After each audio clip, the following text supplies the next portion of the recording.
اسلام امن کا مذہب ہے، لیکن کیا اسلام ہمیں یہ سکھاتا ہے؟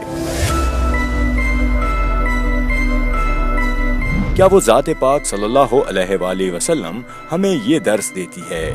ناموس رسالت کی حفاظت کی سب سے بڑی ذمہ داری ریاست پر نافذ ہوتی ہے۔ اس ضمن میں وزیر اعظم عمران خان کی سربراہی میں پاکستان نے ہر فورم پر آواز بلند کی ہے۔ مغرب کے لوگوں کو نہیں سمجھ جو ہمارا رشتہ ہے نبی صلی اللہ علیہ وسلم سے۔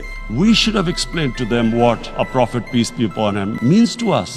میں نے ہمیشہ یہ محسوس کیا ہے کہ OIC یا اسلامی دنیا سے جیسا رد عمل سامنے آنا چاہیے تھا وہ نہیں آیا۔ ساری مسلمان دنیا OIC کے پلیٹ فارم سے مل کے یونائٹڈ نیشنز میں بتائے کہ ہمیں کتنی تکلیف پہنچتی ہے جب ہمارے نبی صلی اللہ علیہ وسلم کی شان میں گستاخی کی جاتی ہے۔ رحمت العالمین ایکسپلین کرے گا دنیا کو، اسلام ایک پیار کا دین ہے، بجائے یہ ہوتا ہے کہ وہاں کچھ ہو جاتا ہے، یہاں کے پتھراؤ شروع ہو جاتا ہے، یہاں شور مچ جاتا ہے۔ اس لیے یہ اتھارٹی کا ایک یہ کام ہوگا کہ بتائے دنیا کو کہ اسلام ہے کیا۔ جیسے وہ نبی صلی اللہ علیہ وسلم کی زندگی بتائیں گے لوگوں کو پتہ چلے گا کہ یہ تو ایک انسانیت کا دین ہے۔ وزیر اعظم نے مسلمان لیڈران کو خط کے ذریعے امت مسلمہ کو متحد کوشش کی دعوت دی۔ میں نے آج سارے مسلمان ملکوں کے جو ہیڈز آف سٹیٹس ہیں ان سب کو میں نے آج خط لکھا ہے کہ نبی صلی اللہ علیہ وسلم کی ہمارے دلوں میں کتنا پیار اور جگہ ہے کہ ہمیں ساروں کو مل کے مغرب کو بتانا چاہیے کہ ان کے اوپر کارٹونز یا کچھ بھی کرتے ہیں تو یہ مسلمانوں کو کتنی تکلیف ہوتی ہے۔ دوسری جانب اپنے مذموم مقاصد کے لیے قانون کو اپنے ہاتھ میں لینے والے فساد پھیلانے والے ہیں۔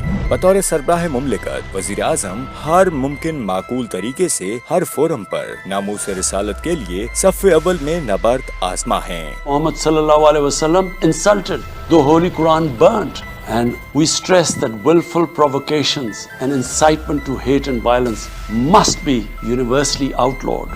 گلوبل دنیا میں اس چھوٹے سے انتہا پسند گروہ کو خوش کرنے کے لیے پاکستان اور پاکستانیوں کے مفاد کو سولی پر نہیں چڑھایا جا سکتا۔